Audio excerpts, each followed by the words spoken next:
이번 주에 두 분 집사님과 신방을 했습니다. 그런데 한 집사님은 글씨를 아주 잘 쓰시는 분이십니다. 아주 정자로 크게 아주 글씨를 잘 쓰시는 분이고, 다른 한 분은 이분도 글씨 잘 쓰시지만 이분은 글씨를 많이 쓰시는 분입니다. 자기 수첩에 설교, 친구들과 이야기하는 것들, 다이어리에 그것들을 메모를 많이 하시는 분이셨습니다. 한참 신방하고 이것저것 얘기 나누다가 식사를 하는데 두 분이 논쟁이 붙었습니다. 한 분은 글씨는 다른 사람이 잘 알아보도록 써야 하는 것이 좋은 글씨다.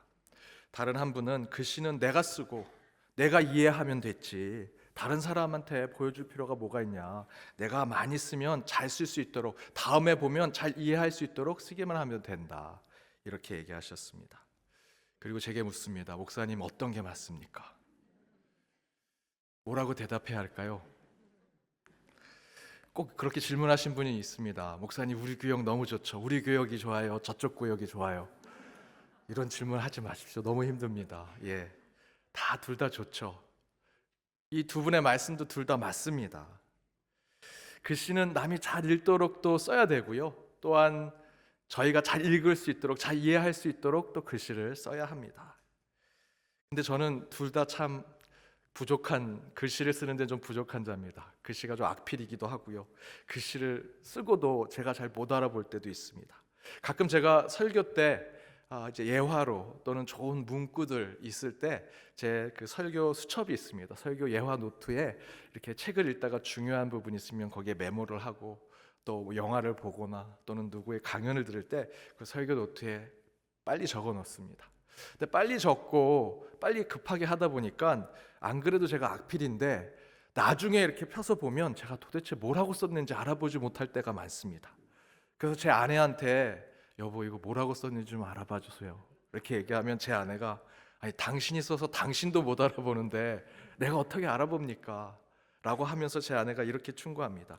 처음부터 글씨를 잘 쓰도록 노력해 보세요. 그때 저는 이런 생각을 했습니다. 내가 남기는 모든 흔적이, 그것이 글씨이던 말이던 행동이던 어떤 표현이든 어떤 것이든 아무렇게나 하거나 대충 흔적을 남겨서는 안 되는구나. 처음부터 정자로 아주 잘 글씨든 말이든 행동을 남겨둬야 되겠다라는 생각을 했습니다. 여러분, 이제 한 해를 마무리하는 12월 둘째 주간입니다. 2021년 무엇을 여러분 어떻게 올 한 해 남기셨습니까? 신앙 가운데 여러분 메모해 놓은 설교 또는 기도의 메모들, 묵상의 기록들, 그 외에 여러분이 살아왔던 인생과 삶에 대한 많은 흔적들, 이제 남은 한 달 다시 한번 펼쳐보고 살펴보면서 2021년 한 해를 더욱더 신앙 가운데 마무리하고 정리해 보시는 여러분의 삶이 되시길 주님의 이름으로 축복합니다. 우리 옆에 있는 분들과 이렇게 인사 나눴으면 좋겠습니다. 하나님께서 함께 해주신 한 해를 감사합니다. 하나님께서 함께 해주신 한 해를 감사합니다. 하나님께서 함께 해주셔서 여러분이 남긴 그 흔적이 모두 다 하나님의 뜻 가운데 다 이루어지기를 바랍니다. 약속대로 오신 예수님 세 번째 제사장이라는 말씀의 제목으로 주의 말씀 나눠보고자 합니다. 예수님은 공생애를 마치시고 죽고 부활하셔서 그 이후에 사람들이 그 예수님을 보고 그리스도다라고 부르기 시작했죠. 그래서 우리는 예수 그리스도 또는 그리스도 예수라고 호칭을 부르곤 합니다. 여기서의 그리스도라고 하는 이 헬라어 표현은 기름 부음 받은 자라는 뜻을 갖고 있습니다. 그런데 이것이 신약 성경에 쓰여졌던 헬라어 표현이고요, 구약 성경에 쓰여졌던 히브리어 표현에서는 기름 부음 받은 자가 바로 메시아라고 하는 표현입니다. 그러니까 메시아, 그리스도는 서로 기름 부음 받은 자라는 뜻으로 동일한 의미를 가지고 있습니다. 그래서 예수님의 full name, 전체 이름을 가끔 지을 때 저희들이 메시아, 예수 그리스도라고 하는 표현을 쓰곤 합니다. 메시아는 구약에서 기름 부음 받은 자, 곧 그래서 백성을 훗날 구원해 줄 약속을 가지고 있는 사람을 우리 메시아라고 구약 성경에서 이야기하죠. 그런데 그 가운데 이 역사 속에 성육신한 하나님께서 그 메시아로서 이 땅에 오신 그분을 우리는 예수라고 표현했습니다. 그리고 그리스도는 역사 속에 오신 예수님이 십자가와 그리고 부활의 사건을 통해서 이제 그분이 우리의 구원자이시구나 라는 고백을 바로 그리스도라고 하는 표현으로 하게 되었죠. 그런데 구약 성경에는 메시아 이전에 기름 부음 받은 세 부류에 대한 직책이 나옵니다. 이 세 부류를 예수님께 적용을 해서 예수님의 삼중직이라고도 표현을 하는데요, 이 세 가지의 이 직책은 왕, 선지자, 제사장입니다. 그런데 그 가운데 가장 먼저 기름 부음 받은 직책은 제사장입니다. 오늘 본문 그 시편 본문에 나오는 제사장 멜기세덱은 사실 아브라함 때부터 존재했던 제사장으로 불림을 받았습니다. 창세기 14장 17절에서 18절에 보면 다음과 같이 기록되어 있는데 함께 읽어보겠습니다. 아브람이 그돌라오멜과 그와 함께 한 왕들을 쳐부수고 돌아올 때에 소돔 왕이 사웰 골짜기 곧 왕의 골짜기로 나와 그를 영접하였고 살렘 왕 멜기세덱이 떡과 포도주를 가지고 나왔으니 그는 지극히 높으신 하나님의 제사장이었더라. 이 기록이 말하고 있는 것은 아브라함이 족장 시대에 다른 부족들과 전쟁을 하고 승리하면서 돌아오는 길에 멜기세덱이라는 사람을 만나죠. 그런데 이 멜기세덱이 아브라함과 그 병사들에게 떡과 포도주를 공개합니다. 그리고 그 가운데 축복하는 이야기가 나오죠. 그리고 성경은 멜기세덱은 지극히 높은 하나님의 제사장이었다라고 증거하고 기록합니다. 그러자 아브라함은 이 멜기세덱에 자신이 가졌던 전리품 가운데 10분의 1을 봉헌하고요, 그리고 자신이 드린 봉헌물을 통해서 천지의 주제이시오 지극히 높으신 하나님 여호와께 내가 손을 들어 맹세합니다 라는 표현을 멜기세덱에게 또 합니다. 이 모습을 종합해서 본다면 지금 아브라함이 멜기세덱을 통해 하나님께 기도하고 제사를 드리는 모습을 볼 수 있지요. 곧 창세기 14장에 아브라함과 멜기세덱이 나오는 이야기는 하나님께 기름 부음 받은 제사장이 아주 일찍부터 있었다라는 것을 보여주는 말씀입니다. 그런데 바로 오늘 시편의 본문 히브리서의 본문에서 그 멜기세덱에 대해서 뭐라고 이야기하는가? 영원한 제사장이라는 아주 신적인 표현을 사용하지요. 이를 통해서 제사장이 가장 먼저 기름 부음을 받은 메시아요 그리스도다. 곧 메시아 그리스도의 신현된, 먼저 그렇게 부름을 받고 표현된 존재가 제사장이었다라는 것입니다. 그러니까 메시아와 그리스도라고 하는 호칭 이전에 제사장이 그 기름 부음 받은 자의 호칭을 가지고 있었던 것이죠. 그래서 실제로 성경에는 예수님을 제사장으로 묘사하는 것이 많습니다. 요한복음 1장 29절 36절에는 그 예수님이 하나님의 어린 양이라고 표현하죠. 구약의 제사에서 중요한 것은 제물이었습니다. 근데 예수님이 스스로 하나님의 어린 양이라고 하는 제사장적인 표현을 쓰고 있죠. 또한 히브리서는 그 주제 자체가 대제사장으로 오신 예수님에 대한 이야기가 계속해서 전개돼 나갑니다. 그런데 여기서 한 가지 궁금한 것이 있습니다. 우리가 예수님을 메시아, 그리스도, 기름 부음 받은 제사장이라고 표현을 하지만 예수님이 자신이 약속된 메시아 제사장으로 이 땅에 오게 되었다라고 스스로 인식하고 있었을까라고 하는 궁금증이 듭니다. 우리는 예수님을 기름 부음 받은 자, 그래서 구약의 표현대로 메시아요, 신약의 표현대로 그리스도다라고 표현을 하죠. 그러나 예수님이 스스로 기름 부음 받은 자, 나는 제사장입니다, 기름 부음 받은 자입니다 라고 생각했을까? 결론적으로 말씀드리면 예수님은 스스로 나는 제사장입니다, 기름 부음 받은 자입니다 라는 인식은 하지 않으셨지만 영원한 제사장인 메시아와 그리스도의 삶을 사신 것은 분명합니다. 단 다음과 같은 전제 조건이 있습니다. 구약의 메시아와 신약의 그리스도의 불연속적인 제사장의 삶을 사신 분이 예수님이라는 것입니다. 구약의 메시아와 신약의 그리스도가 예수 한 분에게 소급이 되고 예수가 메시아요 예수가 그리스도로 함께 쓰이지만 그것은 불연속적이다라는 것이죠. 곧 서로 분리되어 있습니다. 예수의 메시아 예수와 예수 그리스도가 서로 같을 수 없다, 분리되어 있고 연결되지 않는다라는 것입니다. 의식적으로 메시아가 되려고 사신 것이 아니죠. 예수님은 그렇게 기름 부음 받은 자로 메시아로 살려고 하지 않았습니다. 그런 의식 자체가 없으셨죠. 그러나 그 예수님은 기름 부음 받은 자처럼 사셨습니다. 서로 불연속이 있는 것이죠. 예수님의 삶은 기름 부음 받은 자의 삶이지만 그가 의식적으로 하지 않았기 때문에 메시아와 그리스도가 서로 동치될 수 없는 모습을 보여줍니다. 곧 이것을 우리는 불연속의 연속이라고 얘기하죠. 예수가 구약시대에 그렇게 고대하던 약속된 메시아냐? 예, 맞습니다. 예수가 바로 그 메시아죠. 하지만 역사 속에 존재했던 그 예수가 신약의 그리스도냐? 그 신약의 그리스도가 곧 구약의 메시아냐라고 하는 것에는 아니다라는 것입니다. 기름 부음 받은 자, 영원한 제사장, 그래서 우리는 예수를 메시아와 그리스도로 같이 부르지만 불연속의 연속된 호칭 속에서 하나님께서 우리에게 무엇인가 주고자 하는 메시지가 그 안에 있다라는 것이죠. 우리는 분명히 예수님을 메시아로 또 그리스도라고 생각하지만 동일한 표현임에도 불구하고 그 가운데는 불연속적인 연결되지 않는 것이 있다. 그 안에 하나님의 숨겨진 메시지가 무엇일까? 그것은 바로 아기 예수는 선택받은 자의 메시아로 오신 것이 아니라 모든 사람의 그리스도로 오셨다라는 것입니다. 그래서 제사장이신 예수님은 불연속에 연속된 구원자라는 것입니다. 우리가 그토록 기다렸던 메시아 예수님이 맞습니다.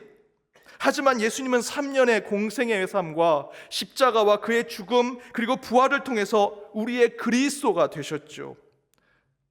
바로 이것은 메시아가 그리스도가 되었다라는 것이 아닙니다. 여러분, 실제로 저희가 읽은 구약 성경은 정확하게 유대인의 경전입니다. 이스라엘 사람들만 보는 히브리어 성경이라고도 표현하죠. 유대인 관점으로 보면 구약 성경은 신약의 예수 그리스도를 예언하고 그 예수가 베들레헴에서 또 예수가 동정녀에게서 탄생한다라는 등등의 그런 것들을 예언하고 약속해주고 그런 예수의 길을 예배해준 그런 책이다. 그들은 그렇게 생각하지 않는다라는 것입니다. 저희가 보는 구약 성경을 유대교 경전으로 보는 유대인들은 그 안에서만 메시아를 찾으려고 합니다.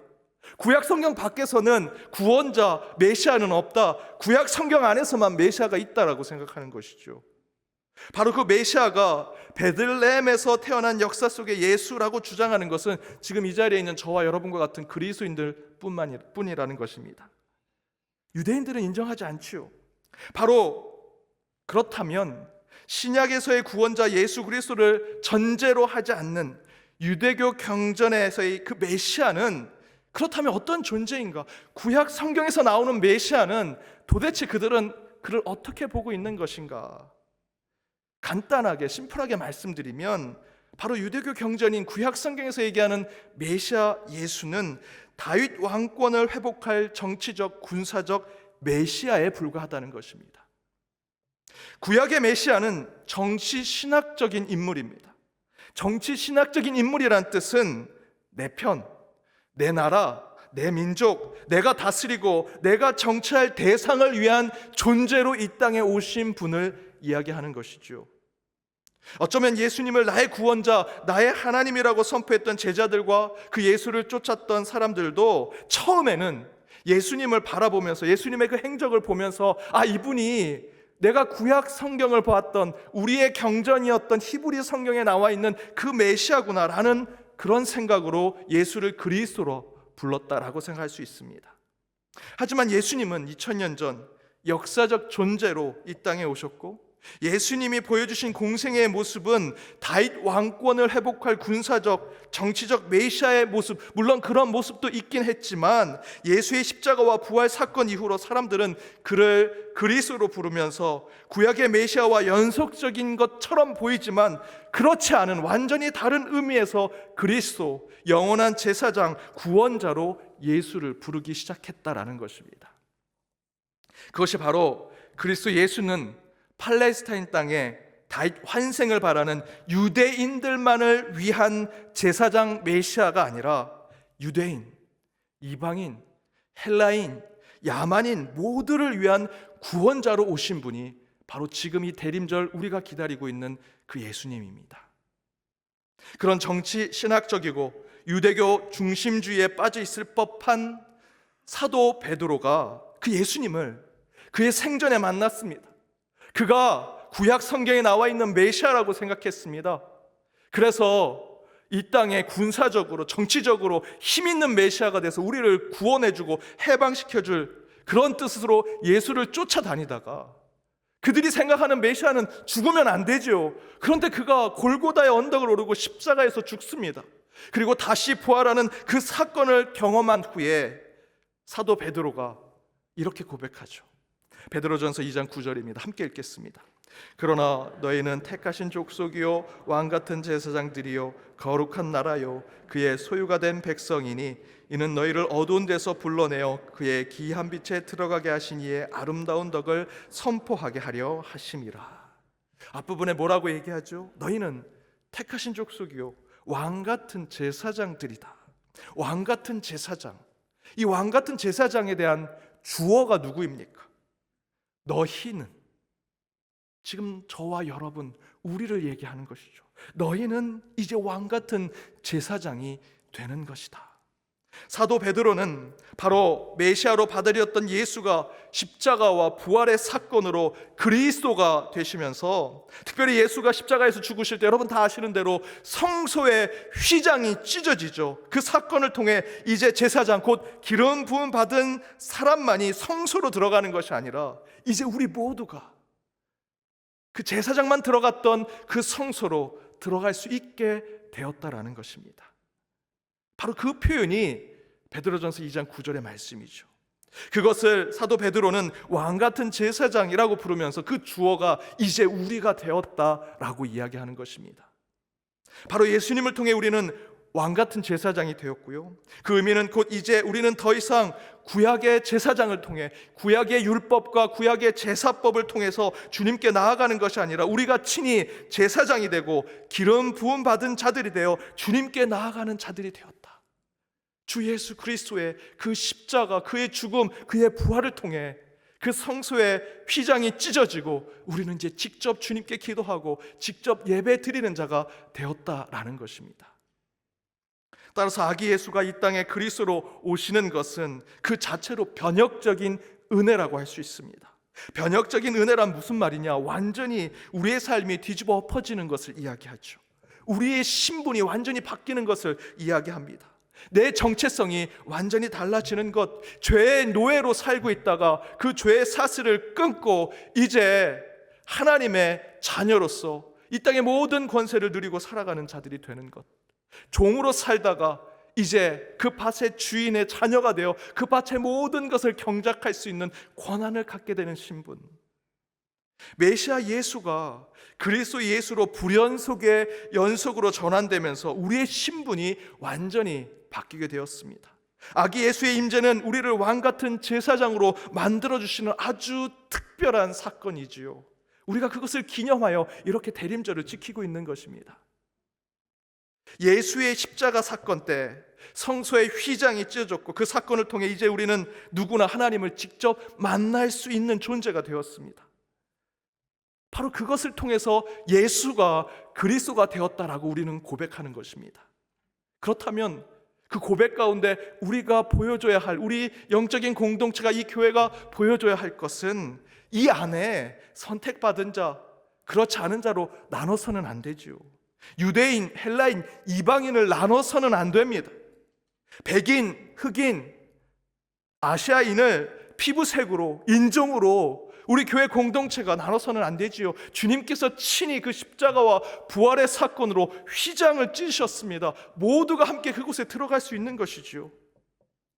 그것은 제사장이신 예수님이 메시아에서 그리스도로 불연속의 연속의 전환을 이루면서 우리에게 주신 선물과 같은 은혜입니다. 이제 우리가 함께 되었다는 것, 이방인도 교회 밖에 있는 이들도 함께 주님을 찬양할 수 있다. 그런데 문제는 지금 우리의 삶이, 우리의 신앙이 그 은혜를 나누고 있는가? 그 은혜를 누리고 있는가? 예수님은 제사장이신 자기 자신을 스스로 희생 제물로 바치면서 성소에 휘장을 찍고 우리가 직접 하나님을 만나도록 만들어 주셨습니다. 그리고 이 땅에 어떤 편견이나 차별을 없게 해주셨는데, 우리는 그 예수가 그리스도 되심의 은혜를 받고서 우리 스스로 유대인처럼 살아가려고 하는 모습이 있는 거죠. 우리만 구원받고 우리 교회만 잘되고 내 가정만 구원받는 것만 생각하는, 그것이 은혜라고 생각하는, 은혜를 값싸게 만드는 신앙이 우리 가운데 너무 많다는 것입니다. 어느 성도님이 어느 다른 지역에, 다른 마을에 출장을 가셔서 그곳에서 주일 저녁 예배를 드리게 되었습니다. 한 목사님이 단에 서서 설교를 하는데 말씀을 잘 전합니다. 막 감동적인 설교를 할 때 눈물을 흘리고, 재밌는 이야기를 하면 성도들이 막 웃고, 말씀의 때때마다 그 메시지가 선포될 때마다 아멘, 아멘을 외치면서. 그런데 그 성도님 옆에 있는 분이 그 교회 성도인 것 같은데, 이분은 재미있는 얘기가 나와도 웃지도 않고, 감동적인 설교를 해도 울지도 않고, 아멘도 안 하고 그냥 무뚝뚝하게 그냥 가만히 앉아만 있습니다. 그래서 예배가 다 끝나고 나가려고 할 때 그 옆에 있는 성도님께 물어봅니다. 오늘 목사님 말씀이 참 은혜롭지 않으시던가요? 아, 예, 참으로 은혜롭고 참 좋았습니다. 그런데 목사님 재미나는 거 얘기할 때는 웃지도 않으시고, 감동적으로 설교할 때는 울지도 않으시고, 아멘도 안 하시고 무뚝뚝하게 가만히 있으셨잖아요. 왜 그러셨어요? 그랬더니 그분이 이렇게 얘기합니다. 예, 오늘 말씀을 전하신 분은 우리 교구 목사님이 아니십니다. 내 교구 목사님이 나올 때만 웃어주고 울어주고 아멘을. 여러분, 그러시면 안 됩니다. 우리 교회 안에 있는 편견, 차별, 제가 좀 재밌게 예화로 말씀드렸지만 실제로 우리의 신앙과 우리의 삶에 나타나는 편견과 배타성은 생각보다 심각합니다. 이미 많이 알려진 마하트마 간디 이야기 여러분 잘 아시죠? 마하트마 간디가 학창시절에 남아프리카 공화국에서 공부를 하게 됩니다. 그 가운데 서구 기독교에 대해서 관심을 갖게 되었고요, 말씀을 읽던 중에 예수님의 산상순 팔복 가운데 은혜를 받습니다. 그리고 자기 나라인 인도가 그 오랜 종교의 전통과 관습 가운데 인스처럼 만들어진 카스트 제도, 신분 제도를 어떻게 하면 이 예수의 말씀으로 변화를 줄 수 있을까? 그래서 교회를 가야겠다 하고 성당을 찾아갔습니다. 그런데 그 성당 앞에 문지기가 그 간디에게 이렇게 얘기합니다. 이 성당에는 흑인은 들어올 수 없습니다. 흑인만 다니는 성당으로 가십시오. 이에 간디는 예수님은 분명히 사랑과 평등, 나눔과 베품에 대한 말씀을 하셨는데 그것을 실천해야 할 교회가 교회 문턱에서부터 차별과 배타성, 편견을 보여주고 있구나. 그 이후로 간디는 더 이상 교회를 가지 않았습니다. 이런 문제는 흑인과 백인이 있는 그런 나라나 세상에서 있는 문제만이 아닙니다. 이미 우리 교회 공동체 안에도, 우리가 살아가는 삶 속에서도 이러한 문제들이 계속해서 우리 신앙 가운데 발생되고 있습니다. 예수님은 유대인들만이 기다리는 메시아가 아니라 우리 모두의 그리스도가 되셨는데, 그래서 하나님은 예수님을 통해 모두에게 교회 문을 열어두셨는데, 그 안에 있는 우리가 우리 스스로 편견과 차별의 벽과 담을 만들어 놓고 있는 것은 아닌지. 예수님은 십자가에서 스스로 대성물이 되셔서 성소의 휘장을 찢어 우리 모두가 기도하고 우리 모두가 주님 앞에 직접 나아가서 예배하고 주님께 찬양하고 경배할 수 있도록 만들어 주셨는데, 우리가 뭐라고 너는 돼, 너는 안 돼 라고 하면서 편을 가르고 서로 차별하고 배타적인 마음을 갖는, 마치 우리가 주인인 양, 하나님인 양, 우리 교회 공동체 안에 그런 모습이 여전히 남아 있다는 것이죠. 요한복음 15장 1절에 보면 나는 참 포도나무요 내 아버지는 농부라 라고 하는 표현이 나옵니다. 그런데 영어 성경을 보면 다른 영어 성경에서도 이 포도원의 농부라고 하는 표현으로 vine grower라고 하는 표현이 나옵니다. 포도원 농부, 포도원 지기. 그런데 여러분, 보통 여러분들이 지금 혹시 영어 성경이 있는 분들, NIV 성경이 있는 분들 한번 펴보십시오.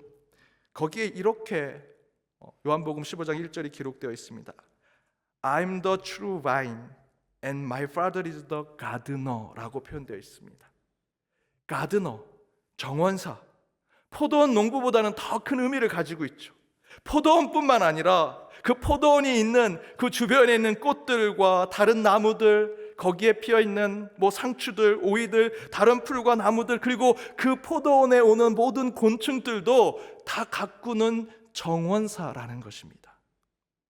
그런데 바로 이 좀 더 많은 사람들에게 선교적인 차원에서 많은 사람들에게 대중적으로 성경을 읽게 하려고 만든 이 NIV 성경에서는 그 포도원지기 vine grow라고 하는 이 표현을 정원사 가드너로 표현하고 있습니다. 바로 우리 하나님은 당연히 포도원지기가 되시지요. 포도를 가꾸기 위해서, 포도의 열매를 잘 맺기 위해서 포도원지기, 포도원 농부가 되시지만 이 NIV 성경에서 번역하는 그 마음처럼 우리 하나님은 그보다 더 크신 분이십니다.